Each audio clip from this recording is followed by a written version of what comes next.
नमस्कार। एनटिभी कोहलपुर समाचारमा स्वागत छ। म प्रेम बुढा छेत्री र साङ्केतिकरणमा हुनुहुन्छ दोभाषे रति बस्नेत।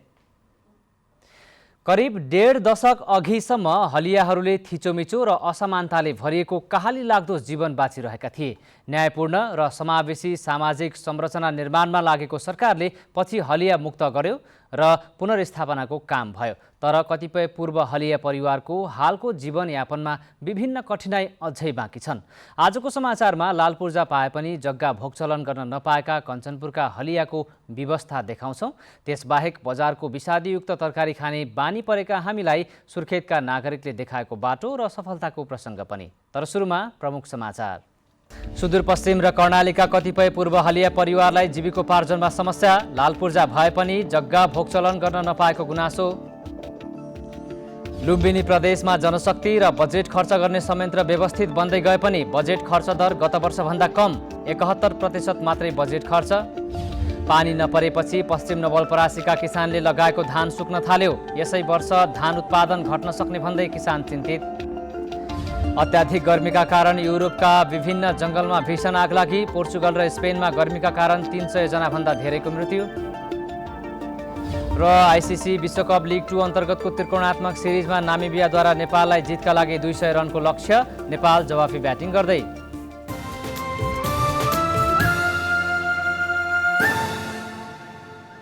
समाचार अब विस्तारमा। सरकारले हलिया मुक्त घोषणा गरेको 14 वर्ष पुरा हुँदैछ। सुदूरपश्चिम प्रदेशका 9 र कर्णाली प्रदेशका 3 जिल्लाका 12,820 परिवार पुनर्स्थापना गरिएको सरकारी तथ्याङ्क छ। तर कञ्चनपुरमा पुनर्स्थापनामा परेका मुक्त हलियाले भने सरकारबाट जग्गा धनी पूर्जा पाएको 6 वर्ष बितिसक्दा पनि जग्गा भोगचलन गर्न पाएका छैनन्। हातमा रातो झोला भित्र जतनले राखिएको जग्गाधनी प्रमाण पूर्जा र मालपोत बुझाएको रसिद सँगै थियो 2065 सालमा हलिया मुक्ति घोषणा हुँदा पाएको परिचय पत्र। 2072 साल फागुन 20 गते सरकारबाट जग्गाधनी पूर्जा पाउँदा बेलौरी नगरपालिका 10 का धनबहादुर नेपालीको खुसीको सीमा थिएन। तर त्यो खुसी धेरै समय टिक्न पाएन। पूर्जा पाएको 1 महिनामा कित्ताकाट गर्न जाँदा थाहा भयो जग्गा विवादित थियो। एउटाले भोगचलन गरेको जग्गा अर्कैले बेचेर हलियालाई पूर्जा बाँडेपछि अहिले सर्वोच्चमा मुद्दा चलिरहेको छ। यता सँगै मुक्त भएका हलियाको पुनर्स्थापना भए पनि आफूहरूले भने आकाशे पूर्जा लिएर बस्नु परेको हलिया परिवारको गुनासो छ। अरू जग्गामा हलिया मुक्ति बसेर घर व्यवस्था सारा चिज बनाएर आउन बसेको यो हामीहरूको अब यो बेलडाडी गाउँपालिकाको छेउमा दिएको त्यो रतनपुरको जमिनलाई अब त्यस्तै छ। त्यसमा जमिन कस्तो अब झगडिया जमिन छ। यो के जमिन हो, कस्तो जमिन दिएको हुन्, त्यसै लागि जमिनको नाम पूर्जाको हामीले आकाशे पूर्जा भनेर नाम राखेका छौँ। धनबहादुर मात्रै होइन, उहाँसँगै पुनर्स्थापनामा परेका 21 परिवारले अहिलेसम्म जग्गाको भोगचलन गर्न पाएका छैनन्। हातमा पूर्जा भए पनि कोही आफन्तको जग्गामा भाडा तिरेर बसेका छन् भने अधिकांश सरकारी जग्गा अतिक्रमण गरेर बसेका छन्। त्यति मात्रै होइन, पुरानो पूर्जाका कारण भूमि आयोगमा फारम भर्न समेत वञ्चित भएका छन्। सरकारले पुरानो पूर्जा रद्द गरेर बसोबास गरेकै स्थानमा व्यवस्थापन गर्नुपर्ने उनीहरूको माग छ। त्यो पूर्जाले गर्दाखेरि हामीलाई त्यो फारम भर्न पनि वञ्चित भयो। हाम्रो चाहना के छ भने त्यो पूर्जा चाहिँ त्यसै वापस गरिदिन्छौँ हामी। त हामी जहाँ बसिरहेका छौँ 1 कट्टा छ 2 कट्टा जति छ त्यो हामीलाई चाहिँ बसोबास चाहिँ दिन्छ, त्यति हाम्रो चाहना छ। सरकारले वर्गीकरणमा परेका मुक्त हलियालाई जग्गा खरिद तथा दर्ता र घर निर्माण तथा मर्मत सम्बन्धी अनुदान उपलब्ध गराउने नीति लागू गरेको थियो। तर बेलडाडीमा हलियाको पुनर्स्थापनाका लागि छानिएको जग्गा विवादित मात्रै होइन, डुबान तथा सिमसार क्षेत्र भएकाले बसोबासका लागि समेत अनुपयुक्त देखिन्छ। दुर्गा उपाध्याय, नेपाल टेलिभिजन, सुदूरपश्चिम प्रदेश, कञ्चनपुर। लुम्बिनी प्रदेशमा अघिल्ला वर्षको तुलनामा जनशक्ति र बजेट खर्च गर्ने संयन्त्र व्यवस्थित बन्दै गएको भए पनि बजेटको खर्च दर भने गत वर्षभन्दा कम देखिएको छ। चालु आर्थिक वर्ष 2078-79 का लागि प्रदेश सरकारले सुरुमै विनियोजन गरेको 40 अर्ब 95 करोड 97 लाख र संघीय सरकारबाट अधुरा आयोजना हस्तान्तरणका लागि प्राप्त भएको समेत गरी 42 अर्ब 94 करोड 11 लाख बजेटमा जम्मा 71.14% मात्रै बजेट खर्च भएको छ। प्रदेश कोष तथा लेखा नियन्त्रक दीपक गेवालीले चालु आर्थिक वर्ष 2078-79 मा सुरुको विनियोजित बजेटको आधारमा 74.58% बजेट खर्च भएको देखिए पनि सङ्घबाट अधुरा आयोजना हस्तान्तरणका लागि सशर्त अनुदान मार्फत प्राप्त बजेट समेत गरी 71.14% मात्रै बजेट खर्च भएको जानकारी दिनुभयो। गत आर्थिक वर्ष 2077-78 भने कोभिड महामारीकै बीचमा पनि 81.99% बजेट कार्यान्वयन भएको थियो। लुम्बिनी प्रदेशमा पछिल्लो पटक 5वटा विधेयकहरू प्रमाणीकरण भई प्रदेश सरकारको कानुनका अङ्ग बनेका छन्। प्रदेश सभाको जारी 10औं अधिवेशनको 19औं र 20औं बैठकबाट पारित भएका ती विधेयकहरू प्रदेश प्रमुख अमिक शेरचनले प्रमाणीकरण गर्नुभएको हो। लुम्बिनी प्रदेश प्रमुखको कार्यालयबाट प्राप्त जानकारी अनुसार प्रदेश प्रहरी सेवा सम्बन्धमा व्यवस्था गर्न बनेको विधेयक 2078, प्रदेश आम सञ्चार सम्बन्धमा व्यवस्था गर्न बनेको विधेयक 2078 प्रदेश प्रमुखबाट प्रमाणीकरण भएको हो। यसैगरी प्रदेश सरकारद्वारा सभामा पेश गरेको अर्थ सम्बन्धमा व्यवस्था गर्न बनेको विधेयक र विनियोजन विधेयक 2079 पनि प्रमाणीकरण भएको प्रदेश प्रमुखको कार्यालयले जनाएको छ। साथै प्रदेश सरकार शिक्षा तथा खेलकुद मन्त्रालयद्वारा प्रदेश सभामा पेश गरेको खेलकुद विकास सम्बन्धमा व्यवस्था गर्न बनेको विधेयक पहिलो संशोधन 2078 पनि प्रमाणीकरण गरिएको कार्यालयले जानकारी गराएको छ। प्रदेश सभाबाट पारित भएका विधेयकहरू सभामुखले प्रमाणीकरण गरेपछि प्रदेश प्रमुख समक्ष प्रमाणीकरणका लागि पठाउने संवैधानिक व्यवस्था छ। लुम्बिनी प्रदेश सरकारका मुख्यमन्त्री कुलप्रसाद केसीले वर्षातका कारण हुन सक्ने विपदलाई सामना गर्ने गरी तयारी गर्न मातहतका सबै निकायलाई निर्देशन दिनुभएको छ। प्रदेश स्तरीय विपद समितिको बैठकमा मुख्यमन्त्री केसीले विपद कसैलाई भनेर नआउने भन्दै सबैलाई सचेत भई कार्य गर्नका लागि निर्देशन दिनुभएको हो। बैठकमा प्रदेशभित्रका प्रमुख जिल्ला अधिकारीहरू, नेपाली सेना, प्रहरी, रेडक्रस लगायत सङ्घ संस्थाहरूले प्रदेशमा विपदको अवस्था र तयारी अवस्थाको बारेमा जानकारी गराएका थिए। यस्तै बैठकले रोल्पा र गुल्मी क्षेत्रका पहिरो पीडितहरूलाई प्रदेश सरकारले उपलब्ध गराउन पर्ने 30% रकम उपलब्ध गराउने निर्णय समेत गरेको सरकारका प्रवक्ता एवं आन्तरिक मामिला तथा सञ्चार मन्त्री तिलकराम शर्माले जानकारी दिनुभयो। समाचारको क्रम जारी नै छ। अहिलेलाई एकैछिनको विश्राम।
विश्रामपछि समाचारमा पुनः स्वागत छ। अब बाँकी समाचार। तरकारीको भाउ दिन प्रतिदिन बढ्दो छ। सहर बजारमा घर हुनेहरू सबैको करेसाबारी र खाली जग्गा नहुँदा महँगो तरकारी किनेरै खानुपर्ने बाध्यता छ।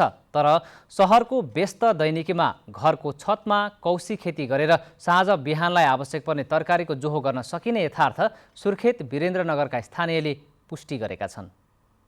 वीरेन्द्रनगर बजार जताततै घरै घर, खाली र खेतीयोग्य जमिन भेट्नै मुस्किल।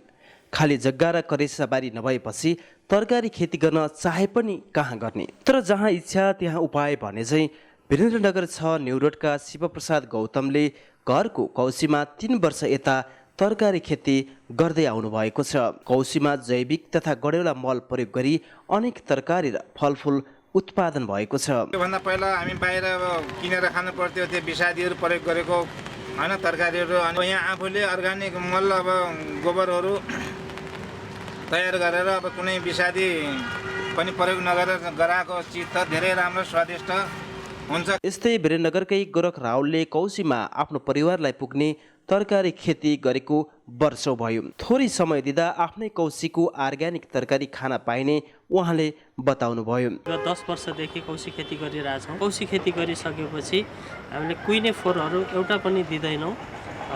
चारोको रूपमा चाहिँ अरू खानेकुराहरू तल ड्रममा राखेर उसले लैजान्छ भने अन्य कुइने फोहोरहरू हामीले यो उसमा डस्टबिनहरूमा राखेर बिनहरूमा राखेर हामी चाहिँ मल बनाएर यहाँ पुनः प्रयोग गर्छौँ। अहिले वीरेन्द्रनगरमा कौशी खेतीको अनुसरण गर्नेको कमी छैन। थोरै ठाउँको सदुपयोग गरी कौशी खेती गर्दा घरबाट निस्कने फोहोरलाई स्रोतमै वर्गीकरण गरी व्यवस्थापनमा सहज मात्र भएको छैन, स्थानीयले अर्ग्यानिक तरकारी समेत खान पाएका छन्। अर्ग्यानिक तरकारीहरू खान पाइने, स्वास्थ्यकर हुने, अनि यताउता मलहरू पनि हामीले किचनको फोहोर बाहिर लगेर फाल्नु पर्दैन। किचनको फोहोर हामी मल बनाएर प्रयोग गर्छौँ। धेरै कुराको फाइदा हुँदैछ। परिवारको इच्छा अनुसार स्वच्छ एवं ताजा तरकारी खान पाइने, दैनिक रूपमा तरकारी किन्नको लागि पैसाको बचत हुने, भान्साबाट निस्कने कुइने फोहोर मैलाको व्यवस्थापनमा सहज हुने, शारीरिक तथा मानसिक रूपमा फुर्तिलो बनाउने जस्ता फाइदाले कौशी खेतीमा स्थानीयको आकर्षण बढेको छ। नेपाल टेलिभिजनका लागि मानबहादुर ओली, सुर्खेत। पानी नपरेपछि पश्चिम नवलपरासीका किसानले लगाएको धानबाली खेतमै सुक्न थालेको छ। साउन महिना लाग्दै गर्दा समेत आकाशे पानी नआएको र सिँचाइको सुविधा पनि नभएका कारण पश्चिम नवलपरासीका अधिकांश किसानले लगाएको धान खेती सुक्ने अवस्थामा पुगेको हो। धान रोपेको जमिनमा ठूला ठूला चिरा परेको छ। कृषि ज्ञान केन्द्र परासीका सूचना अधिकृत सन्तोष चौधरीका अनुसार पश्चिम नवलपरासीमा 21,000 हेक्टर जमिनमा धान खेती हुने गरेको छ, जसमा अहिलेसम्म 95% किसानहरूले धान रोपिसकेका छन्। सानो डिप ट्युबवेलको पानी, नहरको पानी र पम्पसेट मार्फत खोलाबाट पानी तानेर करिब 10,000 हेक्टर जमिनमा रोपाई गरिएको थियो। अबको केही दिनसम्म पनि पानी नपरे धान खेती पूर्ण रूपमा सुकेर जाने सम्भावना रहेको चौधरीले बताउनुभयो। धान खेतमा सुखापन बढी भएपछि यसपालि उत्पादन घट्ने भन्दै किसानहरू भने चिन्तामा परेका छन्।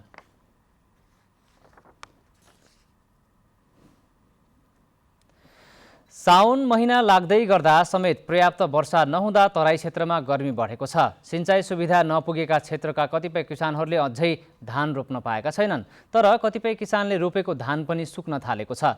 धान उत्पादन घट्ने चिन्ता भइरहेका बेला आकाशे पानीको विकल्पबारे तपाईँ के भन्नुहुन्छ भनेर आज हामीले पश्चिम नवलपरासीका केही नागरिकलाई सोधेका छौँ। हेरौँ आजको आवाजमा।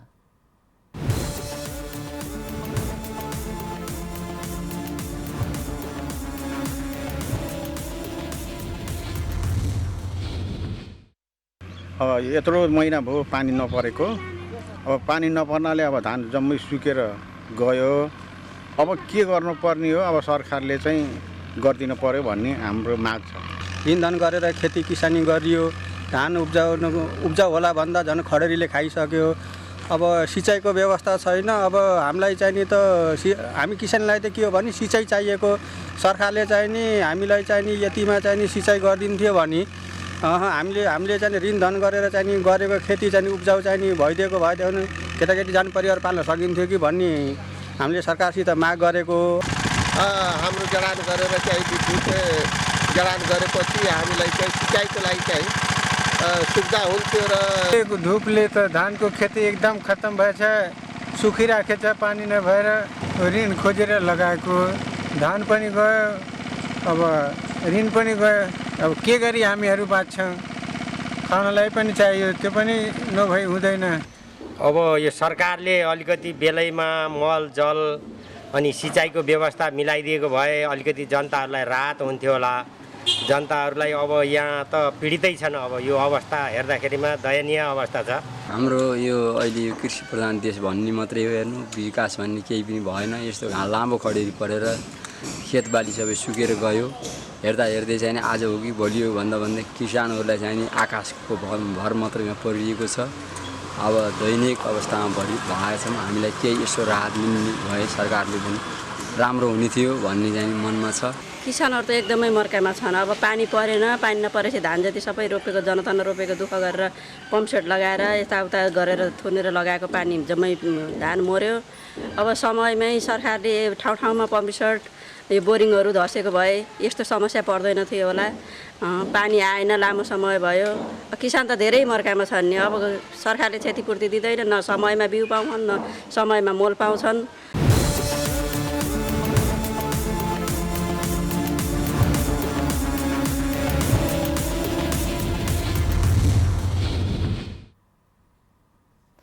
दाङको लमही नगरपालिकाले महिला स्वास्थ्य स्वयंसेविकालाई 1,01,000 रुपैयाँ दिन सुरु गरेको छ। उमेर हदका कारण विदाई हुने महिला स्वास्थ्य स्वयंसेविकालाई प्रोत्साहन स्वरूप नगद दिन सुरु भएको हो, जसले गर्दा समुदायमा बसेर काम गर्नेहरूमा उत्साह थपिएको छ। 60 वर्ष उमेर पुगेका महिला स्वास्थ्य स्वयंसेविकालाई बिदा गर्ने नियम लागू भएको छ। जसअनुसार लमही नगरपालिका वडा नम्बर 1 निवासी दुर्गादेवी उपाध्याय निवृत्त हुनुभयो। घर फर्किँदै गर्दा दुर्गादेवीलाई 1,01,000 रुपैयाँ समेत दिएर बिदाई गरिएको छ। केही नपाउने बुङ्गा मान्छेलाई दियो, ठिकै छ। नगरको मातृ शिशु स्वास्थ्य लगायत आधारभूत स्वास्थ्य उपचारमा महिला स्वास्थ्य स्वयंसेविकाको योगदान धेरै छ, जसले गर्दा लमही नगरपालिकाले उमेर हदका कारण बिदाई हुने महिला स्वास्थ्य स्वयंसेविकालाई 1,01,000 रुपैयाँ दिने गरेको छ। चालु आर्थिक वर्षमा 60 वर्ष उमेर पुगेका 14 जना महिला स्वास्थ्य स्वयंसेविकालाई 1,01,000 को दरले रकम उपलब्ध गराएको स्वास्थ्य शाखामा कार्यरत लालमणि सुवेदीले जानकारी दिनुभयो।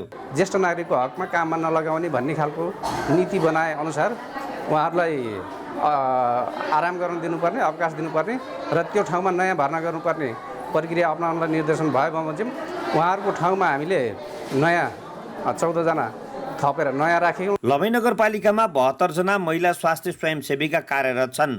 निकै थोरै स्रोतमा खटिएका महिला स्वास्थ्य स्वयंसेविकालाई स्थानीय सरकारले सम्मान गरेको हो। आमा र बच्चाको हुने मृत्यु दरमा कमी आउनुको पछाडिको कारण समुदायमा जनचेतनाको लागि खटिने स्वयंसेविकाको हात रहेको नगरपालिकाका उपप्रमुख लक्ष्मी योगीले बताउनुभयो। सम्पूर्णलाई अत्यन्त सहयोग उहाँले गर्नुभएको छ। त्यो सहयोगको उच्च मूल्याङ्कन राज्यले पनि गरेको छ र नगरपालिकाले पनि गरेको छ। महिला स्वास्थ्य स्वयंसेविकाको पक्षमा स्थानीय सरकारले प्रदान गर्ने प्रोत्साहनले कामप्रति थप ऊर्जा मिल्ने देखिन्छ। दशरथ घिमिरे, नेपाल टेलिभिजन, लुम्बिनी प्रदेश, दाङ। समाचारको क्रम जारी नै छ, एकैछिनको विश्राम।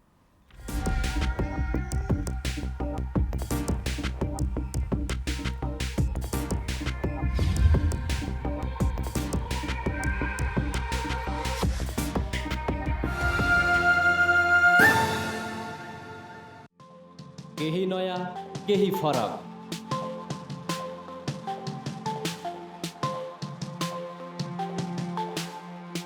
राष्ट्रिय सञ्चारको मेरुदण्ड नेपाल टेलिभिजनको प्रादेशिक च्यानल एनटिभी कोहलपुर। पश्चिम नेपालको लुम्बिनी, कर्णाली र सुदूर पश्चिमको एकमुष्ट आवाज। सत्य समाचार, तटस्थ विचार। कार्यक्रममा मौलिकता, समावेशिता र विकासमा विस्तार। डिजिटल दुनियाँमा तपाईको विचार र भावनालाई संसारसँग जोड्दै एनटिभी कोहलपुर। सूचना, शिक्षा र मनोरञ्जनको यो यात्रा हो समृद्धिको।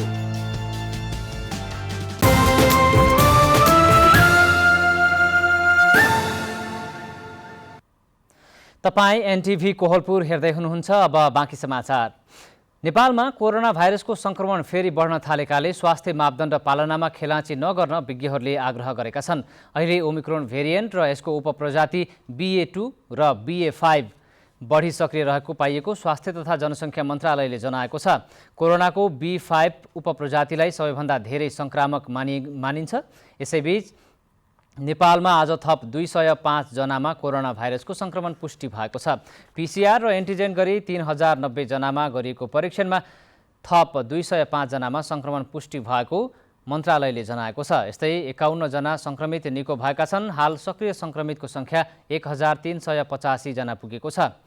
पछिल्लो 24 घण्टामा कोरोना संक्रमणका कारण कसैको पनि मृत्यु भएको छैन। अब अन्तर्राष्ट्रिय समाचार।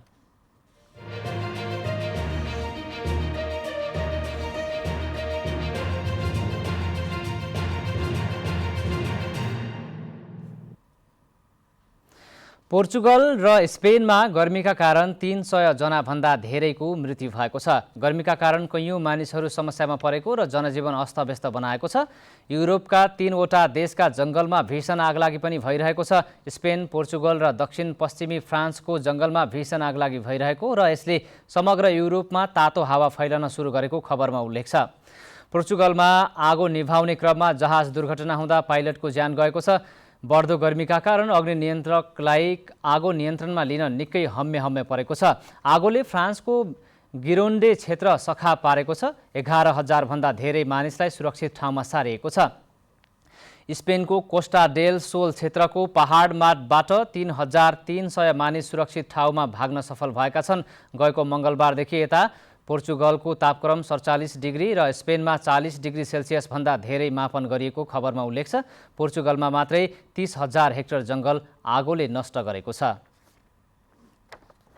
अब आर्थिक समाचार।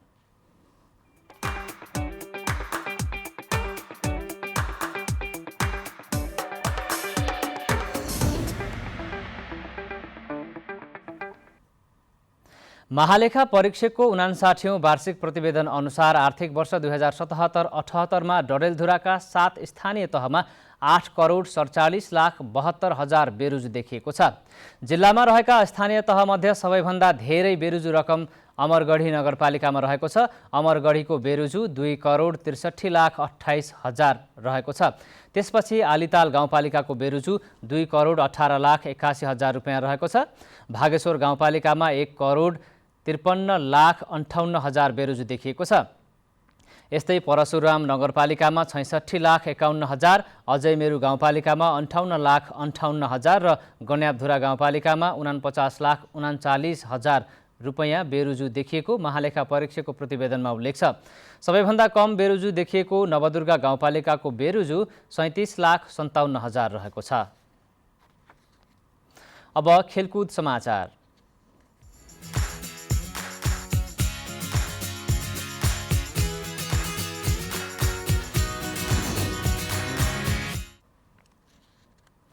आईसीसी पुरुष विश्वकप लिग 2 को त्रिकोणात्मक सिरिज अन्तर्गत नामिबियाले नेपाललाई जितका लागि 200 रनको लक्ष्य दिएको छ। स्कटल्यान्डको एयरमा टस जितेर पहिले ब्याटिङ गरेको नामिबियाले 49 ओभर 2 बलमा अल आउट हुँदै 179 रन बनायो। नामिबियाका लागि कप्तान जोहार्ड एरामसले 53 रनको अर्धशतकीय इनिङ खेले। यस्तै डेभिड बीएसले 34 रन जोड्दा जेजे स्मिथ र डिभान ला ककले समान 27 रन जोडे। जान निकोल र रुबेन ट्रम्पल्यामले समान 19 रन बनाएका छन्। नेपालका कप्तान सन्दीप लामिछानेले 4 विकेट लिए। सोमपाल कामी र दिपेन्द्र सिंह ऐरीले 2-2 विकेट लिँदा बसिर अहमदले 1 विकेट लिएका छन्।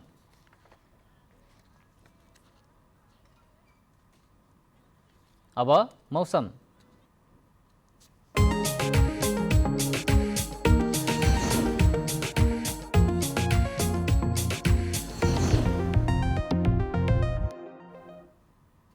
आज देशभर आंशिकदेखि सामान्यतया बदली रहँदै देशभरका पहाडी भूभागका केही स्थानहरूमा र बाँकी भूभागका थोरै स्थानहरूमा हल्कादेखि मध्यम वर्षा भयो। यस्तै आज राति देशका पहाडी भूभागमा आंशिकदेखि सामान्य बदली रही बाँकी भूभागमा आंशिकदेखि मौसम सामान्यतया सफा रहनेछ। यस्तै प्रदेश नम्बर 1 बागमती प्रदेश र गण्डकी प्रदेशका थोरै र अन्य प्रदेशका 1-2 स्थानहरूमा हल्कादेखि मध्यम वर्षाको सम्भावना रहेको मौसम पूर्वानुमान महाशाखाले जनाएको छ। अब मौसम सम्बन्धी थप विवरण।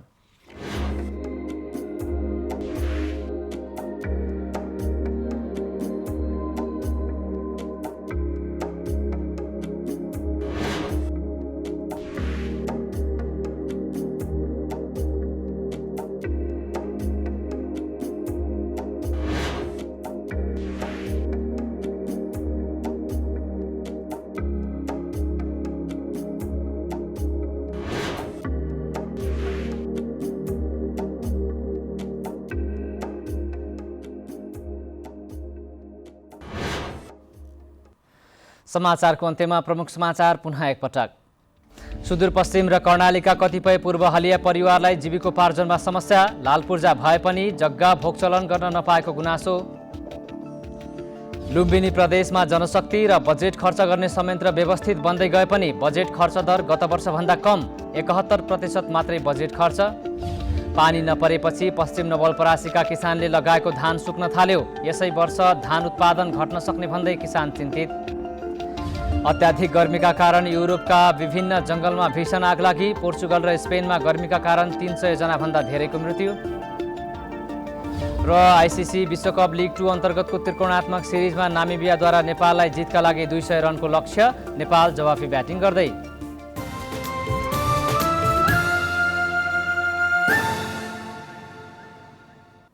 हवस् त अहिलेलाई समाचारको सिलसिला यति नै। बिदा दिनुहोस्। नमस्कार।